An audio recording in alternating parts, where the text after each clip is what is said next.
Sige po, samahan niyo po kaming awitin ang napakaganda nating battle song for this year.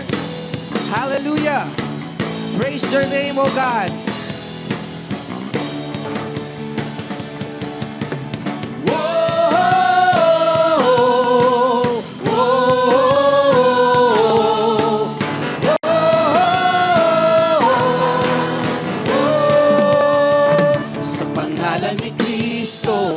Tayo'y tinatawag upang magbantay, manalangin, mag-alap sa bawat sulok ng mundo. Ipapahayag kapangyarihan niya'y walang makapapantay. Sa pangalan ni Kristo tayo'y tinatawag upang magbantay, manalangin, mag-alap. Oh, sa bawat sulok ng mundo, ipapahayag kapangyarihan niya'y walang makapapantay. Digma ay magaganap, tayo ay magbantay. Huwag kang titigil, manalangin, walang humpay. Ito ang ating gagawin sa araw-araw ng ating buhay. Digma ay magaganap, tayo ay magbantay. Huwag kang titigil, manalangin, walang humpay. Ito ang ating gagawin sa araw-araw ng ating buhay. Kay Kristo Jesus, ika'y magtatagumpay.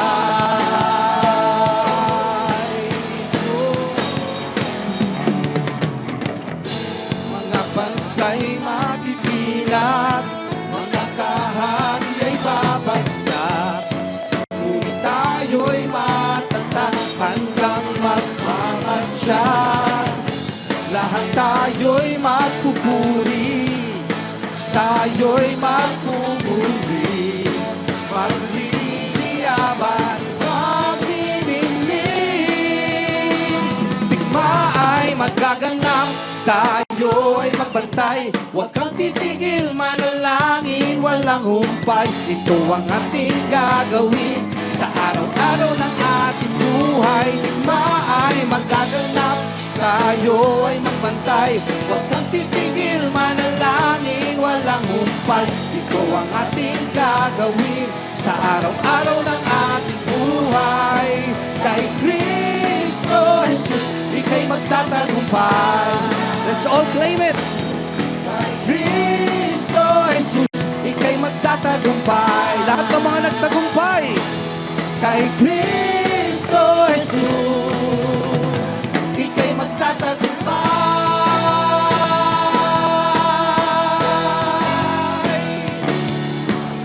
Oh, oh, oh, oh, oh. Hallelujah! Sabay-sabay po natin isigaw ang ating battle cry sa wikang English. Ready, go! In Christ Jesus, let the watchman anointing through prayers and alertness come alive in 2025. Sa sarili po nating wika, kay Kristo Jesus, tayo ay tumalima sa kapangyarihan ng Diyos sa panalangin at pagbabantay sa taong 2025. Hallelujah!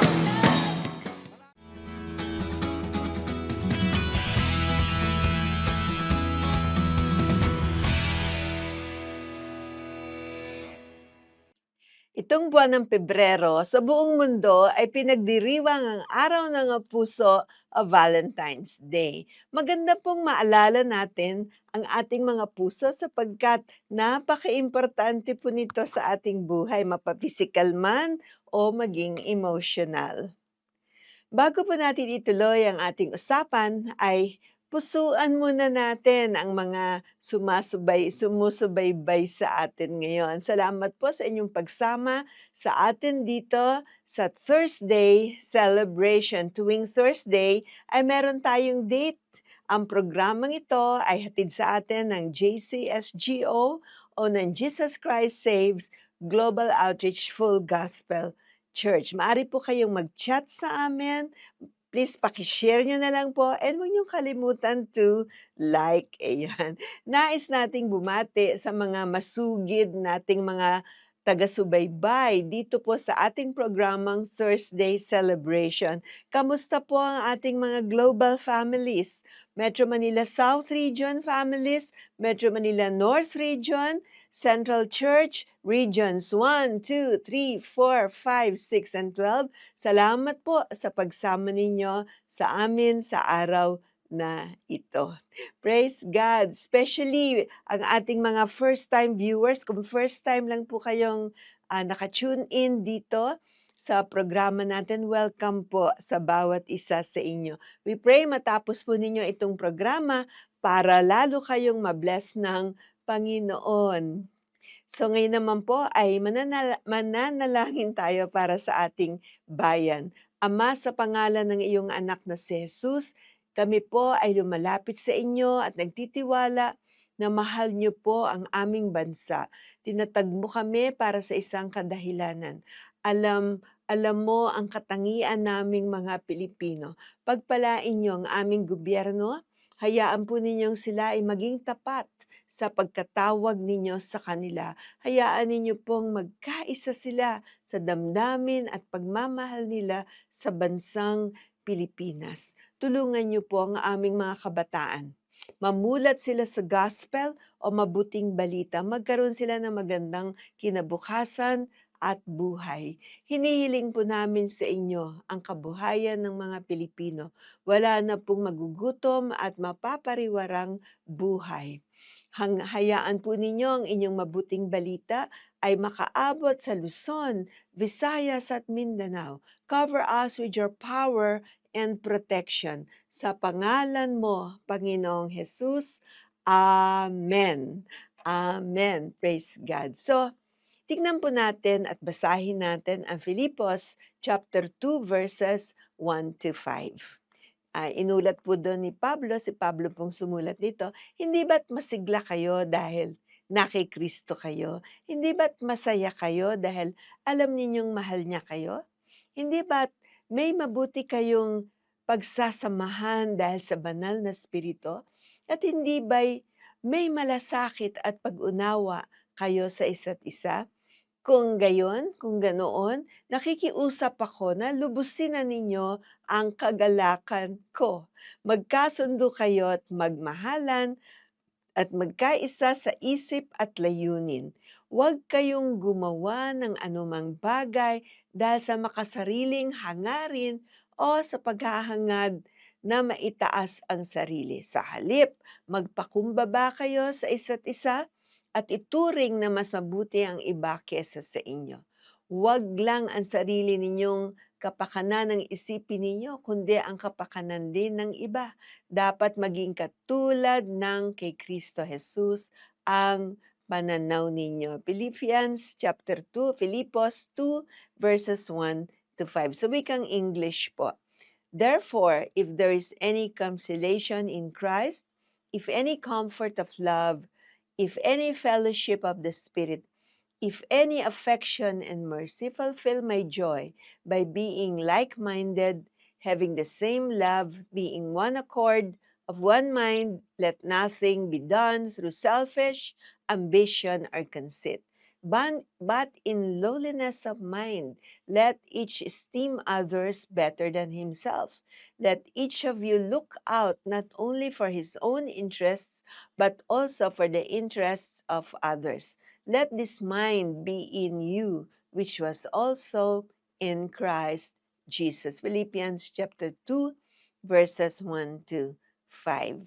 Well, praise God. Ang mga talatang ito ay naglalahad kung papaano tayo umibig at ito ay isang maparamdam natin kung tayo ay naglilingkod, no? So umiibig ka, naglilingkod ka, yan pong ibig sabihin talaga ng pag-ibig, serving because I love you. Ayan, so yan po, kukunin po natin sa Biblia ang totoong meaning ng pag-ibig, it's service, okay?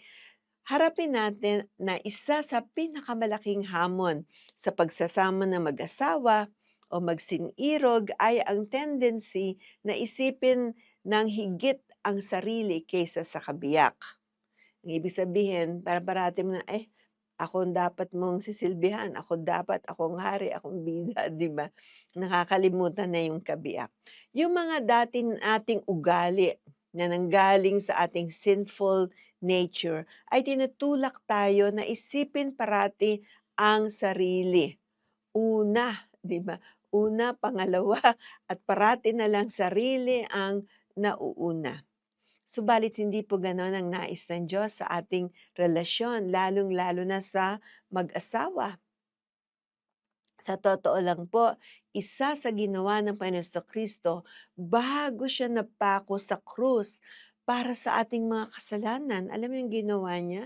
Ginawa niya ang isang radikal na gawain na ang isa niyang disciple na si Pedro, nung nalaman ni Pedro na gagawin to ng Lord, nag-react po siya. Sabi niya, Lord, wag po niyong gawin yan. Wag niyo pong gawin ito. Ang ginawa po ng Panginoon, yun po ang paghuhugas ng mga paa ng mga disciples nung huling hapunan o ng Last Supper. Alam po ninyo, kapag nagpapakain o ang host sa dinner ay yung naghuhugas ng mga paa, ay 1 kilos ng pagpapakumbaba yun. Kayo na yung nagpakain, kayo pa yung maghuhugas ng paa, 'di ba? Kasi si Lord po ang host nung time na yon ng, dinner nila o yung Last Supper. Dito pinakita ng Panginoon ang kanyang, pagkamababang loob at pusong mapaglingkod. Nagbigay ng halimbawa ang Panginoong Hesus na nais niyang sundin natin sa ating mga relationships. Sa 1 chapter 13, verses 14 and 15, 1:13, 14 hanggang 17, mababasa natin, kung ako na guro at Panginoon ninyo ay hinugasan ang inyong mga paa, dapat ay ganun din ang gawin nyo sa isa't isa. Ginawa ko ito bilang halimbawa na dapat ninyong tularan, kaya gawin din nyo ang ginawa ko sa inyo. Sinasabi ko sa inyo ang totoo, walang amo at wala ring sinugo na mas higit sa nagsugo sa kanya. Ngayong alam ninyo na ang mga bagay na 'to, mapalad kayo kung gagawin niyo ang mga ito. 1:13, 14 hanggang 17. Tayo po ay nakakatanggap ng pagpapala kapag pinaglilingkuran natin ang ating kabiyak o yung mahal mo sa buhay. Gaano kaseryoso si Lord sa paglilingkod, 'no? Sa Marcos 10:43-45, sinabi niya rito, pero hindi dapat ganyan ang umiral sa inyo.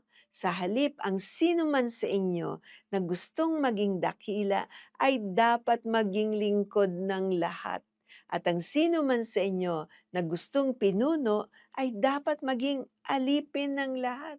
Sapagkat kahit ako na anak ng tao ay naparito sa mundo, hindi upang paglingkuran, kundi upang maglingkod at magbigay ng aking buhay para matubos ang maraming tao. Marcos 10:43-45. So yan po ang sinabi ng Panginoon. Seryoso po yan.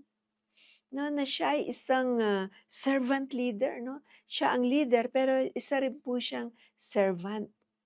Ang paglilingkod ay ang pagwaksi sa atin ng pride ng sarili. 'Di ba? Pag naglilingkod ka, ibig sabihin nun, wala yung pride 'no, sa sarili mo. Kaysa gano'n tayo ang kalooban natin ng buong paglilingkod. Kaya dapat po gano'n ang kalooban natin, naglilingkod tayo. May sinulat si Pablo sa mga Pilipos 'no, sa Pilipos chapter 2 verses 3-4. Basahin po natin 'yan. Sabi ni Pablo, huwag kayong gumawa ng anumang bagay dahil sa makasariling hangarin o paghahangad na maitaas ang sarili. Sa halip, magpakumbaba kayo sa isa't isa at ituring na mas mabuti ang iba kesa sa inyo.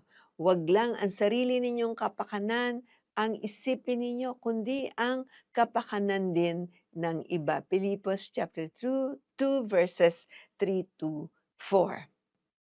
Thank you, Lord. Sinabi ni Paul dito na ang paglilingkod ay hindi dahil sa obligasyon at binigyan niya na ang paglilingkod ay may kababaang loob. Ang sabi, ito yung paglilingkod, may kababaang loob o humbly in love, no? Galatians 5:15. Kung mahal mo ang isang tao, madaling paglingkuran po yun. Tama po ba? Yung mga amo natin, yung mga officers ng ating bayan, di ba? Ngunit kung patuloy kayong mag-aaway-away na parang mga hayop, baka tuluyan na ninyong masira ang buhay ng isa't isa. Naku, warning pala yan, no? Lalo na sa mga opisyal natin 'no, naglilingkod kayo sa gobyerno, paglingkuran niyong mabuti ang bayan 'no, minus na yung mga awayan at iringan. Magkapatawaran kayo, mag-usap kayo.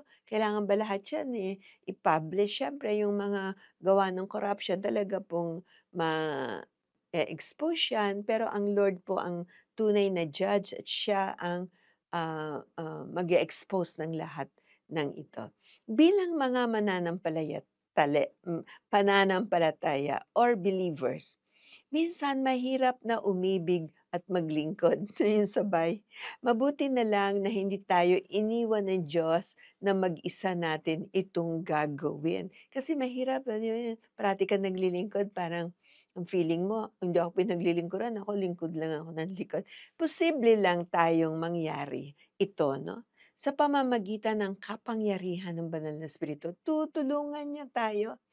Kaya po maging masunurin po tayo sa ating Panginoon at mabuhay tayo sa kapangyarihan ng banal na espiritu at piliin natin ang magmahal sa iba higit sa pag-ibig natin sa sarili natin. Praise God. So sa araw na ito ay mananalangin tayo sa Diyos at hingin natin ang napanghawakan niya ang ating mga puso, hindi lang tuwing February, araw-araw na, ah, maibigay natin, na magmahal tayo ng ibang tao kaysa sa pag-ibig natin sa ating sarili. Yung higit ang pagmamahal natin sa iba, sa asawa niyo, sa magulang niyo, sa mga anak niyo, 'di ba, mga kasama natin sa church, mga pastors, 'di ba, mga bishops, mahalin po natin sila.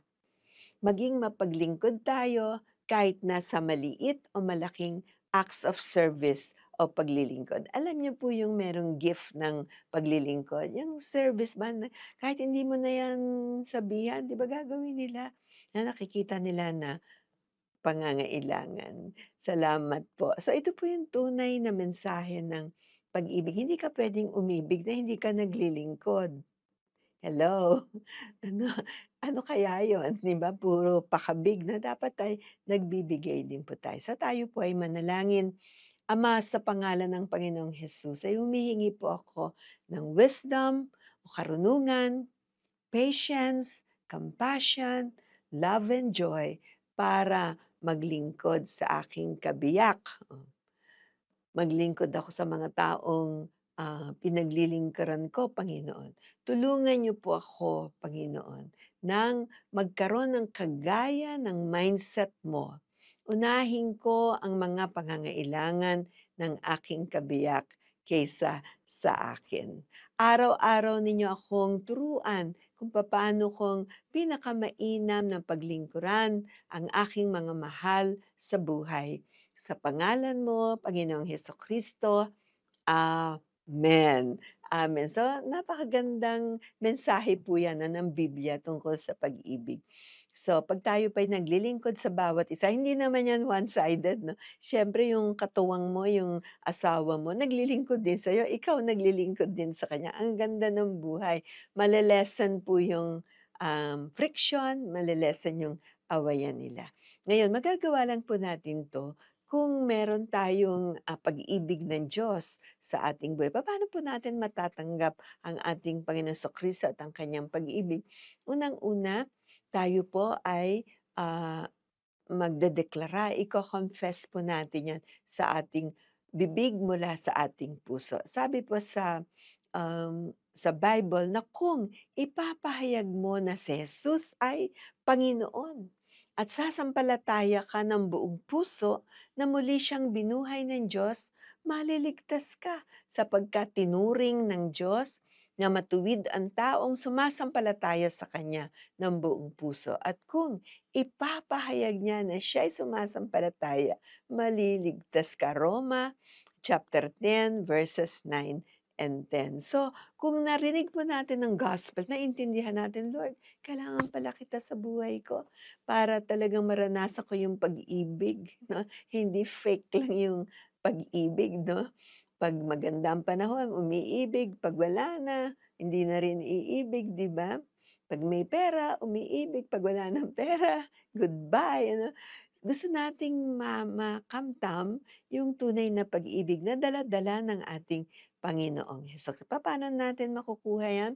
Sabi po sa wikang Ingles, if you confess with your mouth the Lord Jesus and believe in your heart that God has raised him from the dead, you will be saved. For with the heart one believes unto righteousness, and with the mouth confession is made unto salvation. Romans 10:9 and 10. So may kinalaman po yung ating pananampalataya. 'Di ba? Una, narinig natin ang mabuting balita kagaya itong hapon na 'to. 'Di ba? Ang mabuting balita ng salita ng Diyos na si Kristo ang namatay para sa iyo. Yun ang ultimate love na binigay niya sa sangkatauhan. Kung hindi siya namatay sa krus ng Kalbaryo, wala tayong pag-asa, no, sa buhay. No? At yung buhay natin na walang hanggan, alam niyo naman, kung wala si Jesus, diretso po sa impyerno yon. Ayaw ng Lord yon.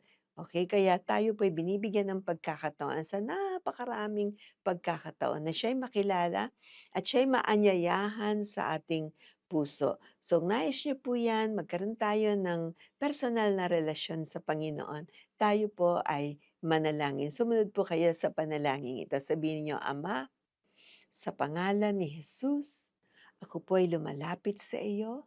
Humihingi po ako ng kapatawaran sa lahat ng aking mga kasalanan. Sa araw na ito, Panginoon, inaanyayahan kita sa aking buhay. Kayo na po ang maging Panginoon ko.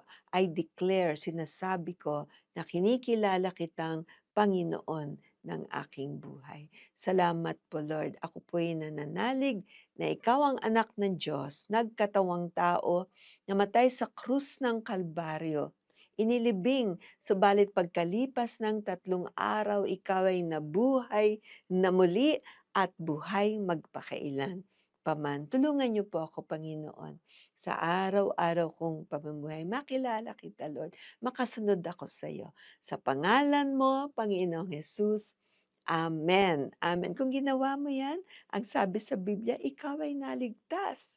Hallelujah. Hindi masyadong komplikado yung kaligtasan ng Panginoon. It's from the heart. Kung naniniwala ka sa Kanya, confess mo yung ginawa natin kanina. At ikaw ngayon ay tinatawag ng anak ng Diyos. So bilang anak ng Diyos, maganda pong nagbabasa tayo ng Kanyang salita. So kung wala ka pang Bible, padadalang ka namin ng libreng sipi ng New Testament Bible para mabasa mo, mapagbulay-bulayan mo, at ito yung magbigay sa iyo ng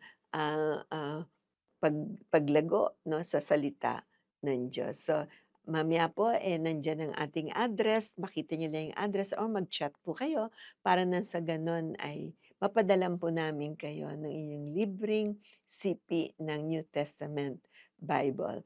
Salamat po and congratulations sa inyong lahat. And of course, sa Sunday, iniimbita po rin namin kayo sa malakihang pagdiriwang or pagsama-sama ng mga um, followers of Jesus. Di ba lahat tayong tumanggap sa Panginoon? Karoon tayo ng bagong sigla, iniimbitahan ko po kayo personally sa ating pong celebration sa Sunday.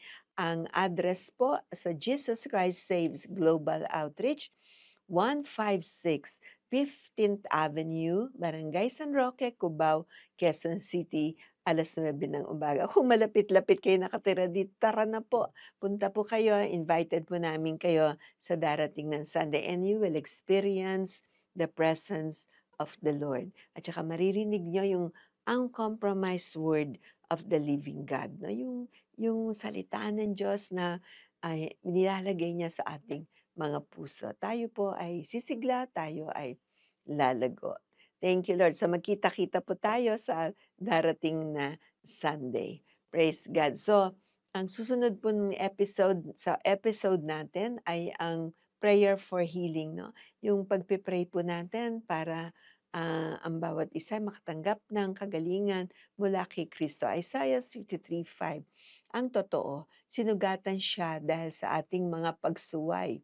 Binugbog siya dahil sa ating kasamaan at ang parusang tiniis niya ang naglagay sa atin sa magandang kalagayan. At dahil sa mga sugat niya, tayo ay gumaling. Isaiah 53, verse 5. So maliwanag po yan, ano, yung pagkamatay ni Jesus sa krus ng Kalbaryo. Kaakibat nun ang kagalingan natin. Benepisyo po yun ng kagaling kung mananampalataya ka at tunay na hihingin ng tulong sa Panginoon, yung talaga naniniwala ka, Lord, sa pamamagitan ng mga sugat mo, ako'y gumaling. Marami na pong tao, no, na sa pamamagitan ng pananampalataya, nakatanggap po sila ng kagalingan. Okay, nung Sunday nga po may kausap akong babae, may cancer po siya sa throat. Pumunta po siya dito sa church dahil napag-pray po natin siya. Siya po ay gumaling, salamat po, Panginoon. Ewan ko kung babalik siya sa Sunday para maka-testify po siya. Thank you, Lord. So, kung sino man ang mga may sakit ngayon, manalig po tayo na God will touch you. Sige po, taas niyo po lang ang inyong kamay, dalawang kamay at sabihin niyo, Panginoon, tulungan mo ko, pagalingin mo ko, Panginoon. Father, in Jesus' name, salamat po, Panginoon, sa kagalingan, Lord, na noong pa man sa krus ng Kalbaryo ay ginawa mo na, Lord. Father, we appropriate, Lord. Lord, ginagamit po namin ang kagalingan na yan. Ngayon, Lord, sa aming panahon ngayon, today, Panginoon, pagalingin niyo po, Lord, yung humihingi ng mga kagalingan. Salamat, Lord, yung napasma, Panginoon. Pagalingin mo siya, Lord. Lord, yung merong sakit ang ulo, Panginoon. In the name of Jesus, Lord, yung mga kasukasuan, Lord, na sumasakit in Jesus' name. Lord, yung sobrang uric acid sa katawan, Lord, eliminate niyo po ang uric acid na yan. Lord, yung may cancer ngayon na nanonood, Lord, touch that cancer, Lord. Hindi yan para sa kanya, Panginoon. Salamat po, Diyos, sa kagalingan po ng mga kasama natin ngayon sa programang ito. Salamat po, Panginoon, and we give you the honor and praise in Jesus' name. Amen. Amen. Praise God. Kung nakatanggap po kayo ng kagalingan, mag-chat lang po kayo or sumulat po kayo sa amin. Ang susunod po nating bahagi, ang pinakaiintay rin ng marami, ang baptism of the Holy Spirit. Ang layunin po ng baptism of the Holy Spirit or the overflow of the Holy Spirit sa ating buhay is to empower us, palakasin tayo. Bigyan niya tayo ng kapangyarihan, no? Para tayo makapaglingkod, para tayo ay, makabahagi ng salita ng Diyos, at para tayo maging matatag sa spiritual warfare. Meron pong giyera dito sa atmosphere, no? That's the spirit of darkness and spirit of light. Talagang may giyera po. Nag-aagawan sila sa mga tao. Kaya lang, it's too late. Tumanggap ka na kay Jesus Christ. Therefore, nasa kampo na tayo ng Panginoong Heso Kristo. So kung nasa kampo ka na, magpalakas tayo. Amen. At ang gusto niya ay binibigyan niya tayo ng kalakasan ng Holy Spirit, pinadala ng Panginoon sa Kristo para sa iyo at para sa akin. Nung umakyat siya sa langit, sabi niya, hindi ko kayo iiwang ulila. Bababa ang banal na Espiritu. Yan, ginawa niya na po yan. Kaya ang mga Kristiyano po na overflowing with the Holy Spirit, tumatatag po sila kapag may mga problema or may mga, sa buhay ay may mga hinaharap sa buhay, tayo pa'y tinutulungan ng banal na Espiritu. So, sa unang Korinto chapter 2 verse 4 na isulat po diyan ni Apostol Pablo, "At nang mangaral ako sa inyo, hindi ako gumamit ng matatamis na pananalita, batay sa karunungan ng tao upang kumbinsihin kayo.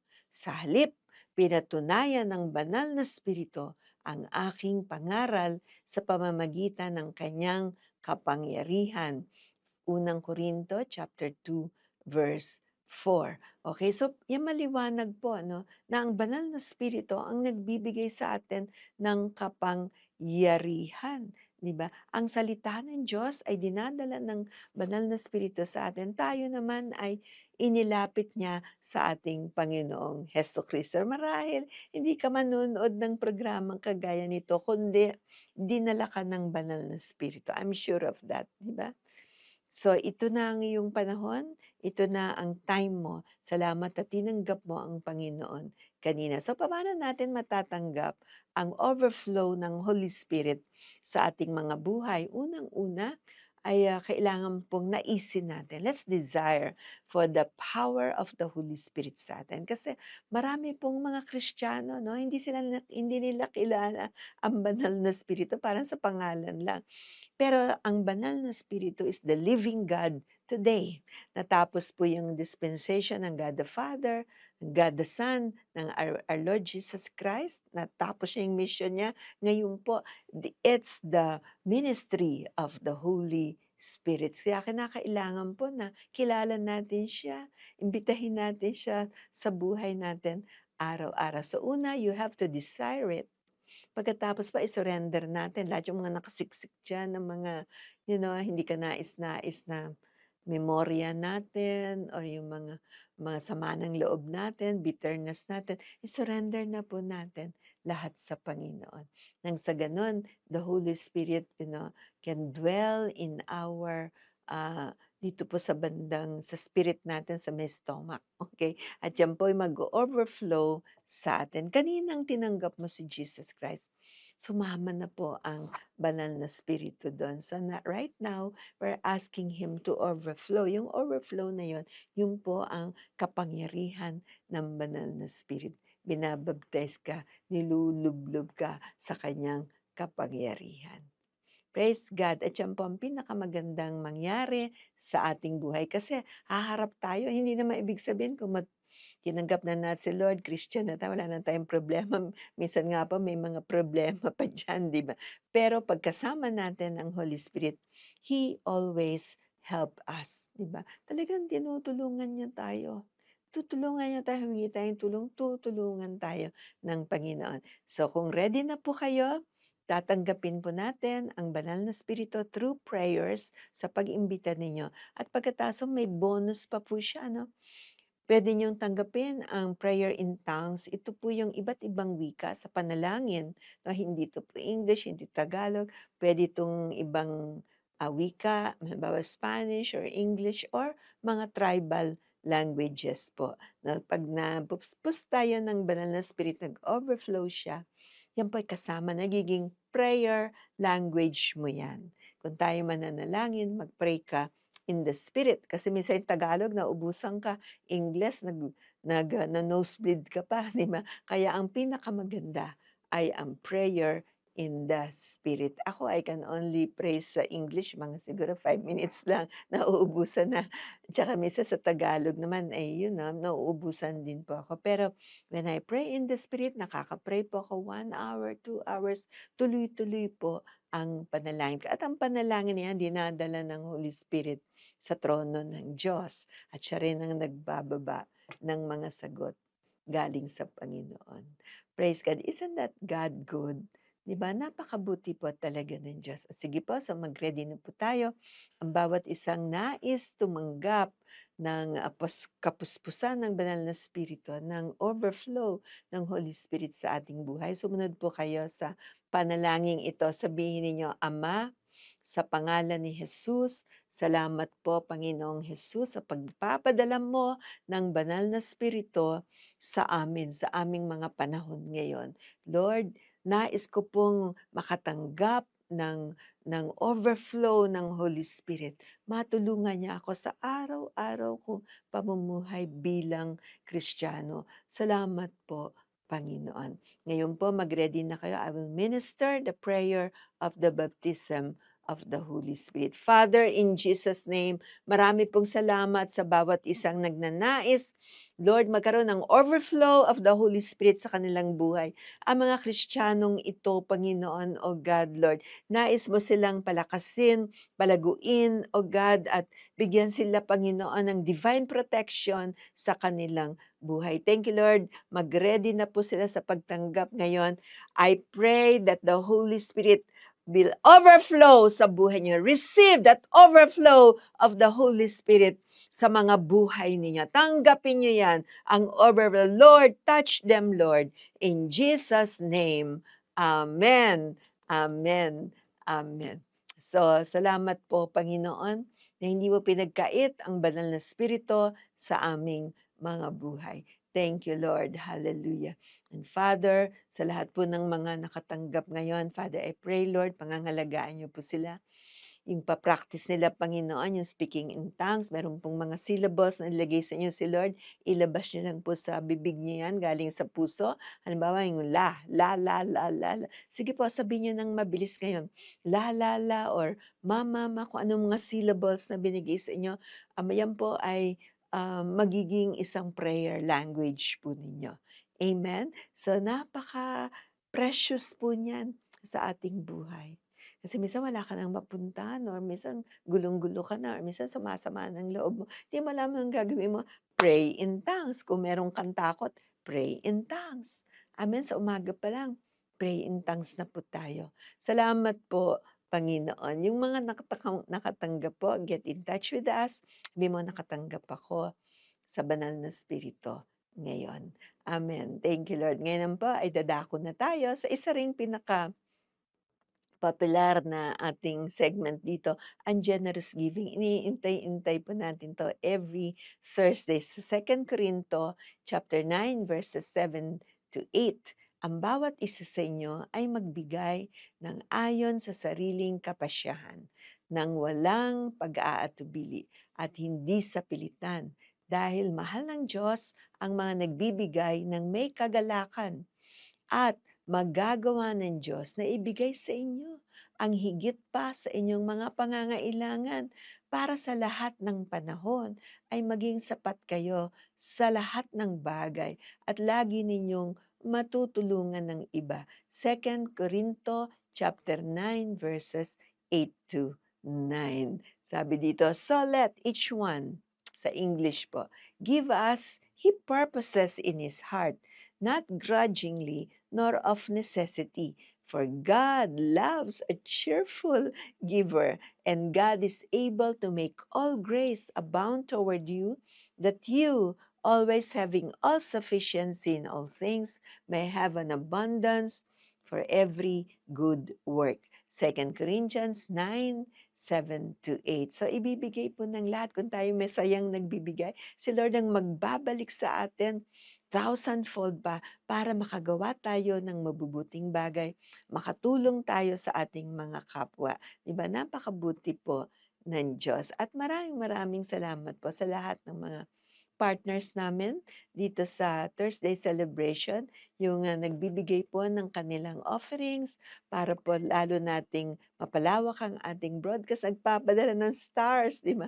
Maraming salamat po sa inyo. So narito po ang mga outlets natin for our giving. Pwede po kayong magbigay to China Bank, the Minister of JCSGO. Ang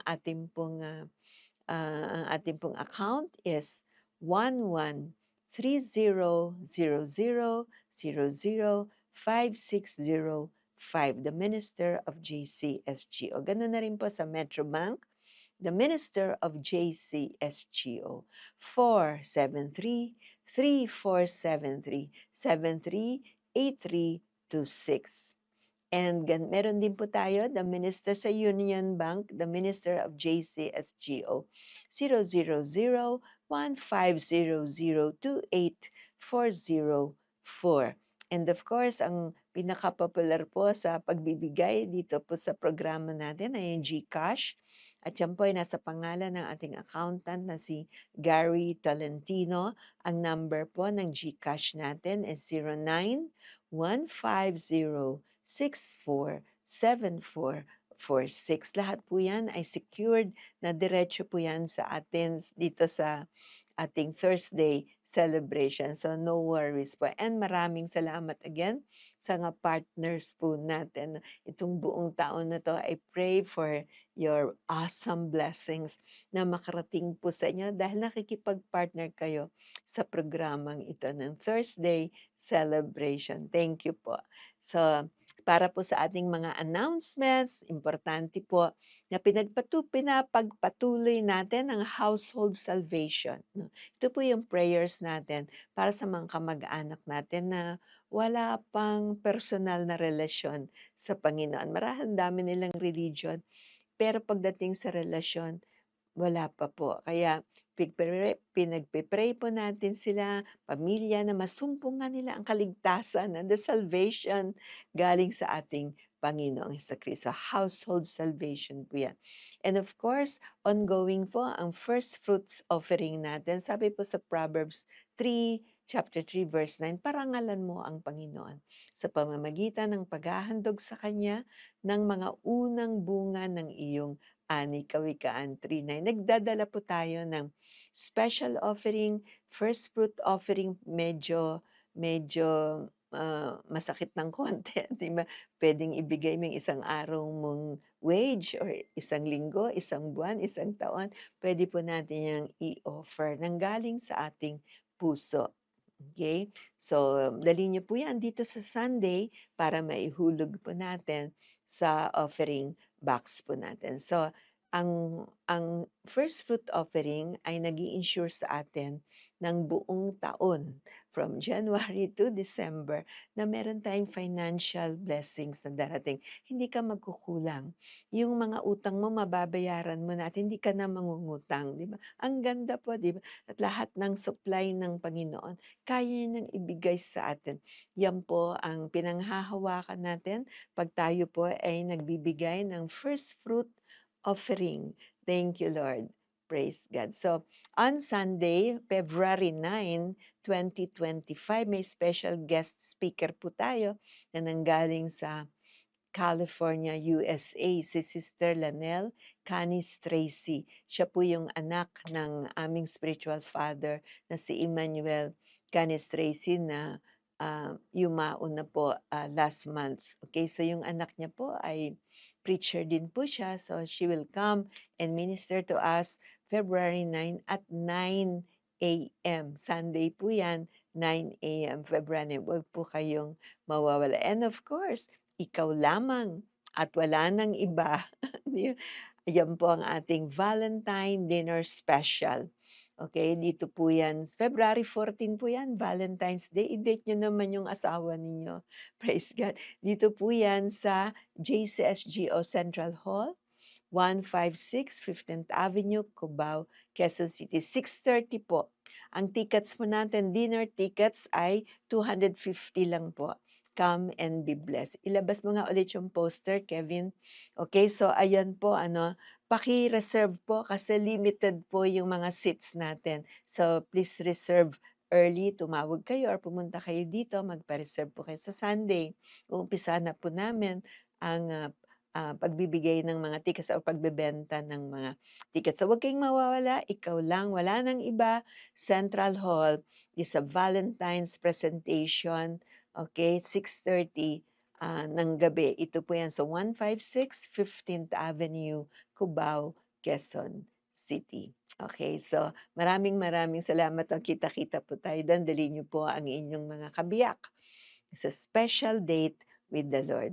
Tayo po ngayon ay magsasara na sa panalangin.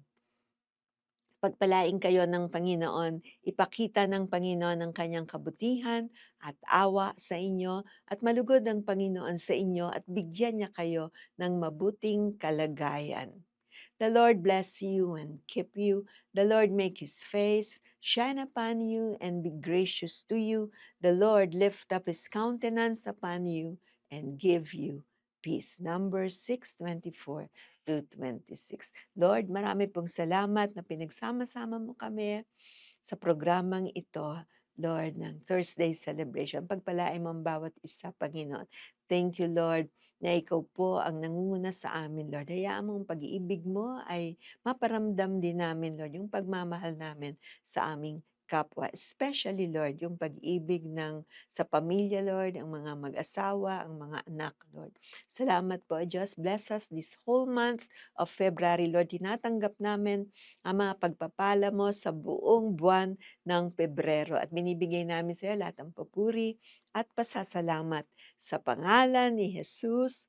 Amen. Amen. So magkita-kita ulit tayo. God bless you and bye-bye.